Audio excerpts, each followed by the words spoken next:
Hello guys, magandang araw po sa inyong lahat. Nandito na naman uli ang Pobreng Kapampangan. Kumusta na po kayo? Tingnan ninyo, oh. Ang gaganda nito rosas na to, oh. Kulay pink. Ganda-ganda, oh. Ang daming bulaklak nitong rosas namin dito. Malalaki. Ayan, oh. Yung doon sa side naman na pinakita ko sa inyo nung isang araw, kulay dilaw naman. At ito naman, kulay pink, oh. Tignan nyo yung mga buko niya. Yan yung rosas namin dito. Ang daming bulaklak, oh. Ayan po. Ito pa bukadkad. Ayan.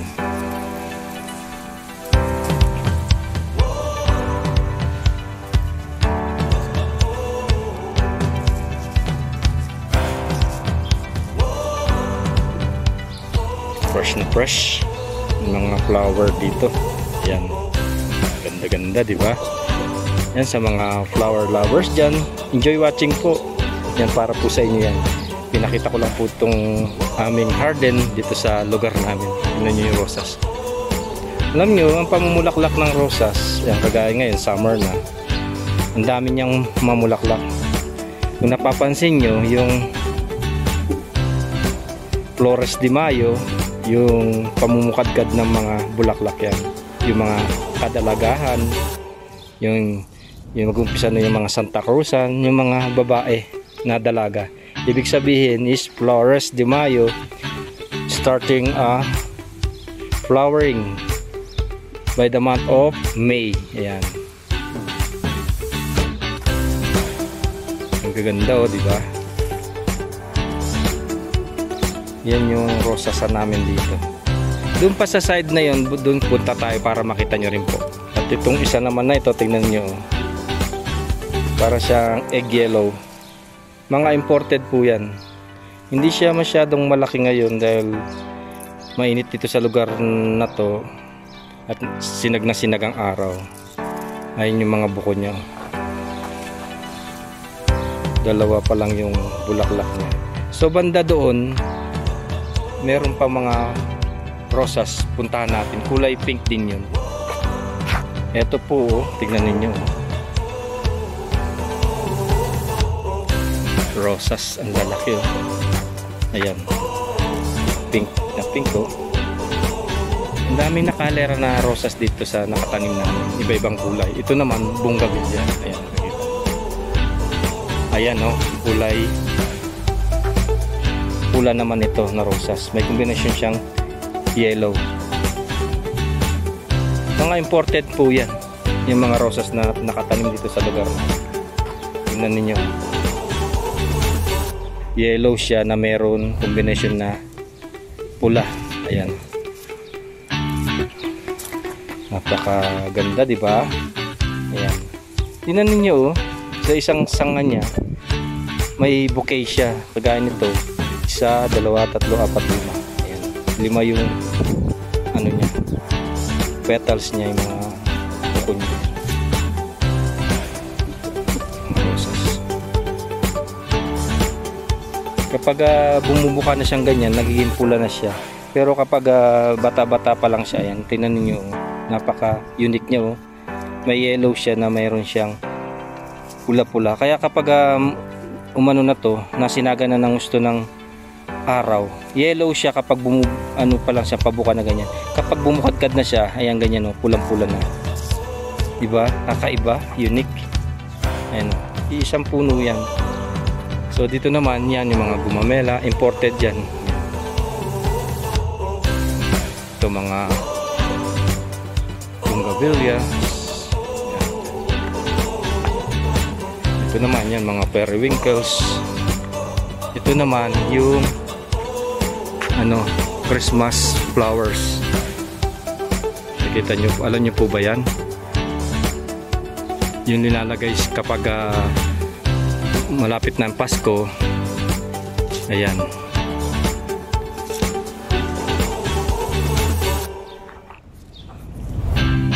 Pinapalamot ito, nilalagay sa mga Christmas tree. Ayan, sa mga sentro ng bahay.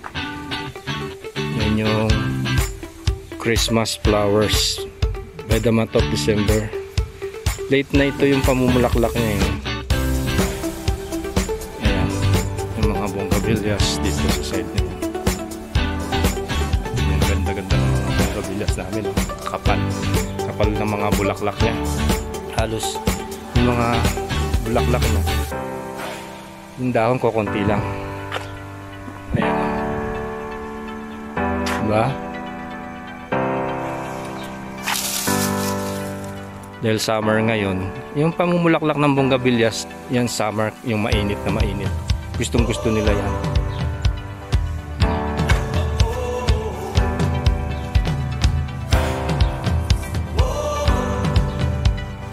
Yan yun, ang ganda, diba? Sa mga mahihilig sa mga ornamentals katulad nito, yan, pakita ko lang po sa inyo para mag-enjoy din po kayo. Ito yung tingnan nyo, ang laki nitong ano to, Christmas flower. Ang ganda-ganda, pulang-pula.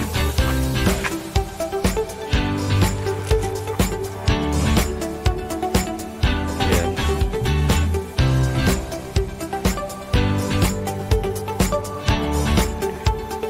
Alam ko ang tawag dito is poinsettia. Ayan, yung poinsettia. Napakaswerte daw po ito, sabi ng mga Chinese, dahil pula siya. Ayan, red is prosperous. Ayan, lucky. Kaya yung mga China, yung mga Chinese yan, makikita natin ito, lalo na sa mga bahay nila, sentro ng bahay, makikita natin yan. Yan, pinandedecorate din sa ano to, lalo na sa Christmas tree. Yan, sa sentro ng inyong bahay, di ba, makikita natin to. Yung nabibili natin sa mga shop, ano yun, mga plastic. Ito naturally, tingnan nyo. May kulay pink nito, may kulay orange, red, white. Ayan, ito yung linalagay sa mga Christmas tree at saka sa sentro ng pintuan. Makikita nito yung malaking malaki sa center table. Pinaniniwala ng mga Chino na itong poinsettia na ito, napakaswerte nito. At itong poinsettia na yan, mahal yan pag binili nyo ito sa sa bilihan ng mga ornamentals. Lalo na yan, maganda ang bulaklak niya. Minsan kapag malaki, pinakamababa nito 1,000. Ayan, isang tangkay na ganyan, conforme sa ganda niya at yung pamumukadkad ng bulaklak niya. Yan poinsettia na yan, mahal po yan, mahal na halaman niya. At saka bihirang-bihira po itong mamulaklak. Mamumulaklak lang po ito kapag December, kapag malamig. Dahil malamig nga dito sa lugar namin yan, sisibulaklakan yung mga ornamentals na yan, yung poinsettia. So dito naman yan sinasabi ko, yung mga rosas, kita ninyo. Ayan o, diba? Napakadami o. Ginagawa pong juices yan, yung rosas na yan. Alam niyo po ang vitaminang makukuha natin dito sa rosas na yan kapag ginawa natin juices. Lalo-lalo na sa bansang Taiwan, sa China, sa Japan. Ito ginagawa nilang juices, ginagawa nilang minatamis din at linalagay din sa mga beverage, sa mga salad, yan, sa mga pagkain. Ginagawa din ito mga perfumes. Ayan, ang dami pong gamitin itong rosas na yan. Ginagawang sabon, nagpapahid sa katawan. Ito po'y talagang napakadaming vitamina nito, from A, B, C, K, E. Ayan, alam niyo naman yung vitamin E, yan, antioxidant yan. Ang pagganda ng kutis, lalo na sa nangungulubot na balat. Ginagawa din pong lotion yan, vitamin C, calcium, yan, strong bones and teeth. Ayan, ginagawa din po yan ng mga juices. Napakadami. Ayan, nakaharera po dyan yan, hanggang doon sa side na ito. So kung gusto nyo pong malaman, para makita nyo kung paano yung paggawa ng juice na ito, ipapakita ko po sa inyo. Kukuha po tayo ng mga ilang pirasong petals, i-blend ko po. Alam niyo po, napakaganda po sa infection nito, lalo na sa ubo, sa lagnat, sa sipon. Ayan. At nakakapagpaganda din ng daloy ng dugo ito. Sa high blood, sa diabetes, ang minerals na makukuha natin dito from calcium, magnesium, potassium, phosphorus, zinc. Ayan. Marami pong vitamina yung ano na yan. So, kukuha tayo ng ilang piraso na petals na gagawin natin na juice. So, kuha tayo po para makita nyo po kung paano yung pagkain itong ano na to. Bulaklak na yan. Tingnan ninyo. Dito pa sa side na yan. Napakadami nila. Yan, makikita nyo. Hanggang dun yan sa ano namin, garden namin dito. Ang lalaki ng mga buko niya. Kita nyo. Nakakatuwa, diba? Ayan.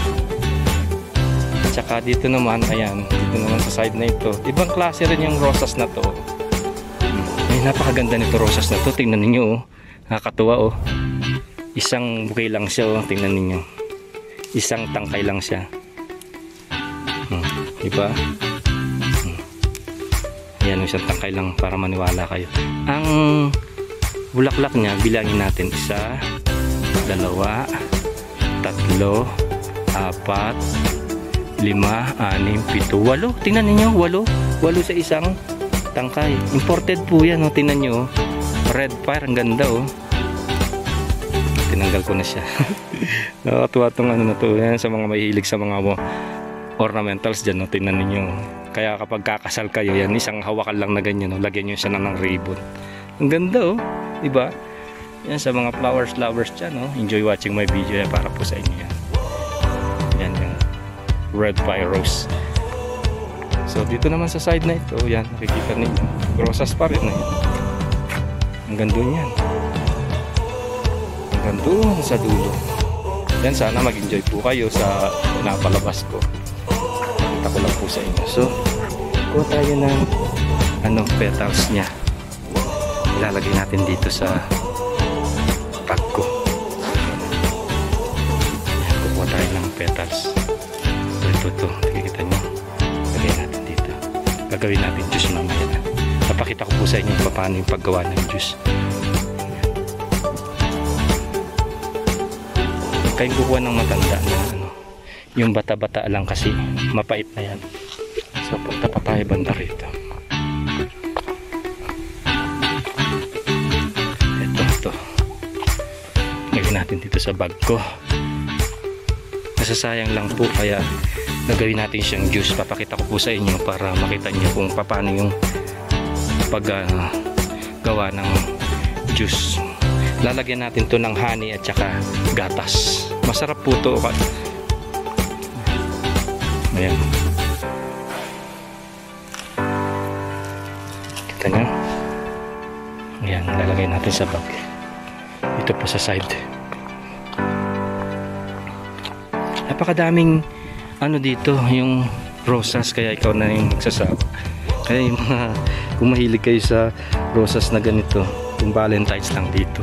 Kasi hindi mahilig yung mga Saudi na magbigay sa kanilang mga asasawa, mga bulaklak na ganito. Ayan. So, marami na akong nakuha na petals. Gagawin natin siyang juice. Papakita ko po sa inyo mamaya paano gawin itong rosas na yan. I-blend natin, lalagyan natin siya ng gatas. Ayan, napaka-vitamina po yung rosas na yan. Kapag may sipon ka, kapag may ubo ka, lagnat, yan, pwede yan. Papalinis din ng dugo yan. Hindi nyo natatanong, itong ano na to, rosas na yan, medicinal plant din yan. Lalo na sa kutis natin, yan ginagawa nila tong sabon, lotion, mga inumin. Ito'y ginagawa nilang roast milk tea. So yun din gagawin ko mamaya. So nakakuha na ako, yan guys. Mamaya ipapakita ko po sa inyo kung paano gawin. Ipe-blend natin. Napakadami niyang petals. So napuno itong bag ko. So mamaya I-blend natin yan. Kakatasin natin yan. Tama-tama. May sipon ako. Ayan. Medyo maano yung barado yung ilong ko. So itong rosas na yan, gamot yan sa sipon. Kapag inuubo ka, yan sa mga virus. Kung hindi nyo nalalaman, i-search nyo po sa YouTube yung mga sinasabi ko, kasi po nagsa-search din po ako bago ko ipalabas itong aking pinapakita ko. So guys, yan, pinakita ko na po sa inyo itong aming harden at itong mga rosas, yung mga ornamentals na iba-ibang mga bulaklak. Yan, sana po mag-enjoy po kayo sa aking palabas. Poporing Kapampangan, and don't forget to subscribe to my YouTube channel and click the bell buttons, notifications para updated po kayo lahat sa mga video na ina-upload ko. Maraming pong salamat. Enjoy watching po.